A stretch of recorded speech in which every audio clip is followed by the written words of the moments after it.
Walking into a probate courtroom thinking millions are yours for the taking, only to watch your entire greedy family plan explode right in front of a stone-faced judge?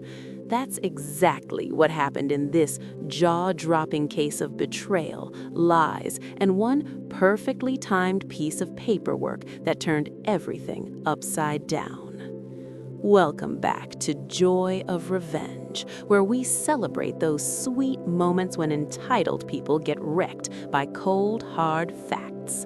If you love stories like this, family members thinking they can bulldoze their way to a fortune only to crash and burn, then subscribe to Joy of Revenge right now, hit that bell, and turn on notifications so you never miss when justice gets served. Let's dive in.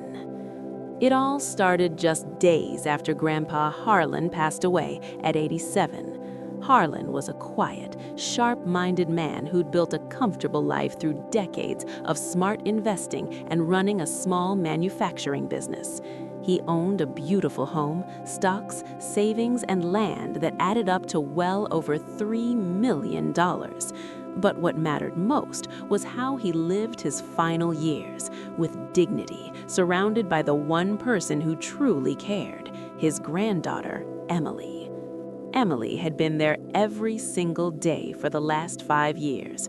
She drove him to doctor's appointments, cooked his favorite meals, helped with medications, and listened to his stories when no one else bothered. The rest of the family? They were ghosts. Harlan's daughter, Karen, Emily's aunt, was too busy with her important social life. Karen's husband, Victor, Emily's uncle, was always chasing get-rich-quick schemes that never panned out. And Emily's own parents, they'd barely spoken to Harlan in a decade, ever since a falling out over money they'd borrowed and never repaid. But the moment Harlan's obituary hit the local paper, they all came crawling out of the woodwork. Within a week, Karen, Victor, and Emily's parents filed an emergency petition in probate court to seize control of the entire estate. They claimed Harlan had died intestate, no will, no trust, nothing. They argued they were the rightful heirs as his children and closest kin, and they demanded immediate distribution. They even threw in accusations that Emily had been isolating Grandpa, manipulating him in his frail state, and possibly committing elder abuse by controlling his finances. They painted Emily as the villain, a greedy granddaughter who'd somehow brainwashed an old man. The courtroom that first morning was electric with tension. Karen strutted in wearing designer clothes she couldn't afford, smirking like she'd already won. Victor sat beside her, arms crossed, whispering loudly about how that little girl thinks she's getting everything. Emily's parents looked smug too, nodding along. They thought this was a slam dunk. Grandpa was gone, no paperwork in sight, and they were the blood relatives. What could possibly go wrong? Emily walked in alone, calm and composed, carrying just a slim folder. She was 28, soft-spoken, but there was steel in her eyes. She didn't shout or cry. She simply sat at the table opposite them and waited. The judge, an honorable, no-nonsense veteran named Honorable Margaret Reyes, called the hearing to order. She quickly reviewed the petition and looked up. Counsel for the petitioners, you claim no will or trust exists, is that correct? Karen's lawyer stood confidently. Yes, Your Honor. Extensive searches of the decedent's home, safe deposit boxes, and known advisors turned up nothing. The estate should pass by intestate succession to the children. The judge turned to Emily's side. And you, Miss Thompson, you're objecting? Emily's attorney rose. We are, Your Honor. My client believes a valid trust document exists, executed just 2 years ago at Hawthorne National Bank. We've requested it be produced today, and the bank representative is here with sealed records. Karen snorted audibly. The judge shot her a warning glance. Mrs. Larson, control yourself. As the bank officer approached the bench with a thick envelope, the room grew quieter. He confirmed under oath that Harlan had established an irrevocable living trust with Hawthorne National Bank as successor trustee. The document had been properly funded with most of his assets, and buried deep in the trust language was something deadly, a strong no-contest clause. The judge broke the seal and began reading aloud key sections. Harlan had left modest bequests to his children, Karen and Emily's father, enough for a thank you, but nothing extravagant. The bulk of the estate, the house, the investments, everything meaningful, went to Emily. The trust explicitly stated that anyone who contested its validity or attempted to invalidate it would forfeit any interest whatsoever, and the trustee was directed to defend the trust aggressively. Karen's face drained of color. Victor leaned forward. "This is fake. He was too sick to sign anything." The judge kept reading. Then came the bombshell. Attached to the trust were affidavits from Harlan's doctor, his longtime attorney, and 2 bank witnesses. They detailed how Harlan was of sound mind, fully competent, and had expressed concern about family members pressuring him for money in his later years. One affidavit even noted specific instances where Victor had shown up unannounced demanding cash, and Karen had tried to get Harlan to add her name to accounts. But the real reversal was coming. Emily's attorney stood again. "Your Honor, in light of these accusations of elder abuse leveled against my client, we move to introduce evidence that it was the petitioners who engaged in financial exploitation and undue influence attempts on the decedent." The judge's eyebrows rose. "Proceed." Emily's team presented bank statements showing unauthorized transfers Victor convinced Harlan to make during a period of illness. There were emails where Karen berated Harlan for not helping family enough.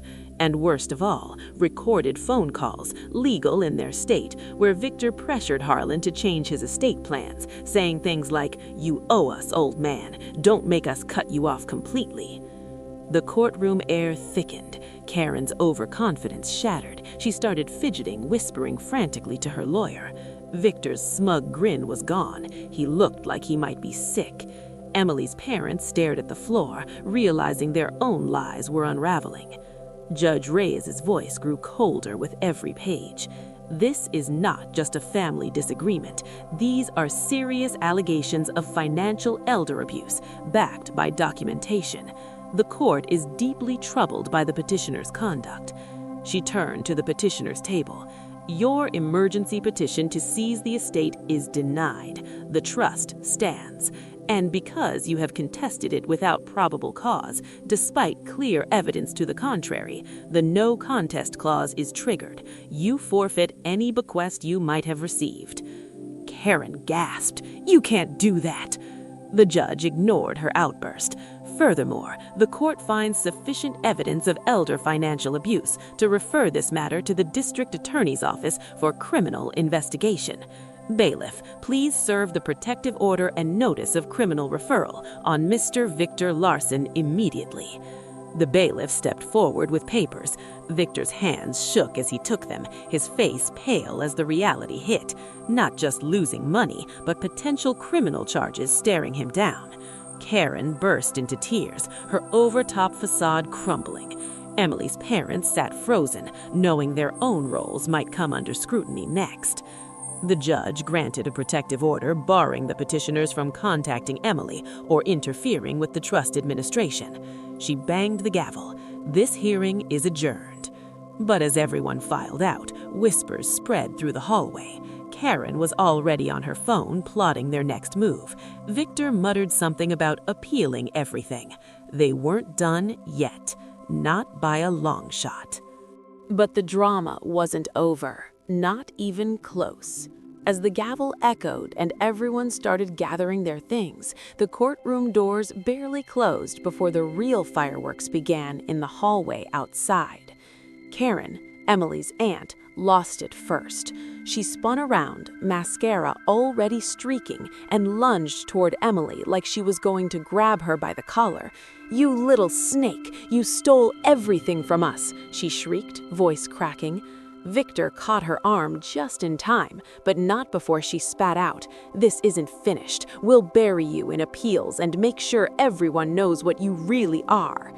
Emily's own mother stepped forward then, face twisted with rage she'd kept bottled up for years. How could you do this to your family after everything we've sacrificed?" Emily didn't flinch. She just looked her mother square in the eye and said quietly, "I didn't do anything to you. Grandpa did what he wanted, with proof." That's when Karen's phone, still in her hand from frantically texting during the hearing, slipped face down onto the marble floor with a sharp clack. She scrambled to pick it up, but not before Emily's lawyer, a sharp-eyed woman named Miss Patel, noticed the screen light up with a notification. Miss Patel's gaze flicked to it for half a second, long enough to catch the words "Hawthorne National Bank Security Alert" flashing across the lock screen. The lawyer didn't say a word right then. She just placed a gentle but firm hand on Emily's elbow and guided her toward the elevators. "Let's get out of here," she murmured. "We have work to do." Outside the courthouse, the late afternoon sun hit hard, but the air felt colder than the courtroom ever did. Emily's phone buzzed, Ms. Patel's line. "Karen just tried to log in to the trust portal," the lawyer said without preamble. Hawthorne's fraud detection flagged it immediately. Unauthorized access attempt from an IP tied to her home address. The trustees already on it. Emily exhaled, a mix of relief and disbelief. They really thought they could just hack their way in? "Desperate people do desperate things," Ms. Patel replied. "But corporate trustees like Hawthorne don't play. I just got off with their senior compliance officer. They're freezing every non-essential access point right now.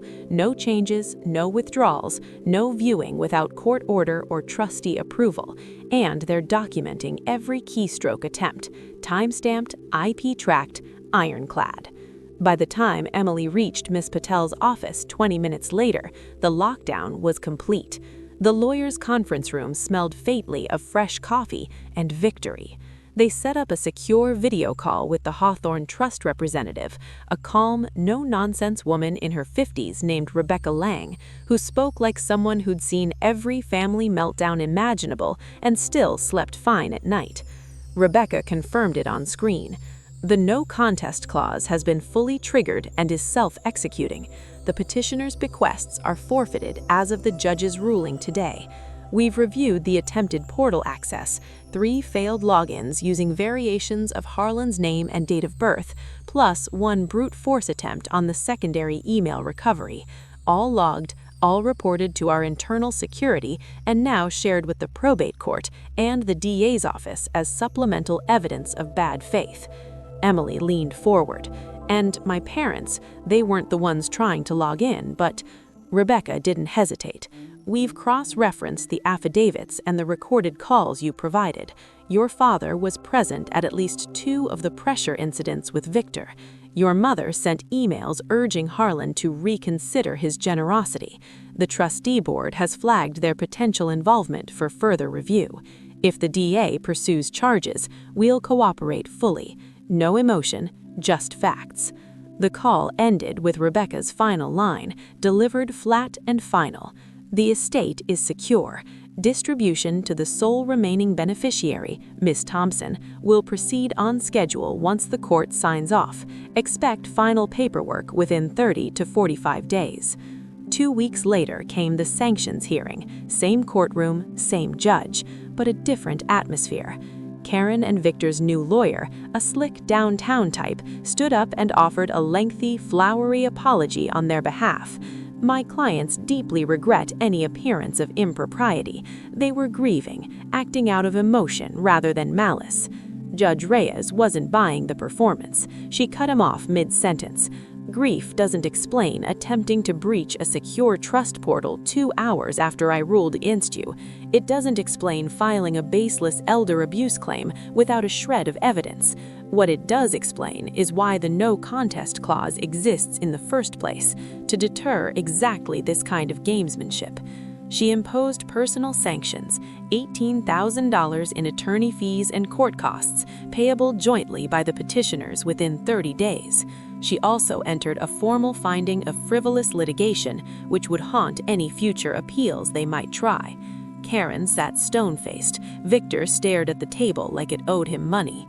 Emily's parents weren't named in the sanctions yet, but the judge's parting words lingered. The court will be watching any further interference and will revisit everyone's role in this mess. A month later, the final distribution came through. Clean, quiet, unbreakable. The house title transferred to Emily with a trustee's deed that left no room for challenges. Investment accounts moved seamlessly. The liquid assets landed in a new account in her name only. Every step was documented, notarized, time-stamped, and backed by Hawthorne's institutional weight. No loose ends, no family loopholes, just cold, efficient administrative karma doing what it does best, rewarding preparation and punishing greed. Emily walked through Grandpa's front door that evening, the same door she'd opened 1,000 times to bring him groceries or just sit and talk. The place still smelled like his aftershave and old books. She sat in his favorite chair, pulled out the small wooden box he'd kept on the side table, and opened it. Inside was a single folded note in his careful handwriting. "Emily girl, if they're fighting over stories, fight back with proof. Paper doesn't lie. People do. I trust you to keep it straight." She smiled through sudden tears. Grandpa hadn't just left her money, he'd left her the one weapon that always wins in the end, the truth, written down, witnessed, and locked away where greedy hands couldn't reach it. And that's how a calm granddaughter turned a family's attempted heist into the cleanest, most satisfying takedown you'll see in probate court. What would you do if you were sitting in that courtroom seat? Stay ice cool like Emily, or finally let it all explode? Drop your thoughts in the comments below. I read every single one. If you've ever dealt with toxic family money drama or know someone who has, share this video with them right now. Sometimes people just need to see that justice can still win when the paperwork is on point. And if greedy plans crumbling gives you those sweet justice chills, smash that like button, subscribe to Joy of Revenge for more real stories where the entitled get exactly what they deserve, and turn on notifications so you're first in line for the next one. Thanks for watching. See you in the next revenge tale. Stay sharp out there.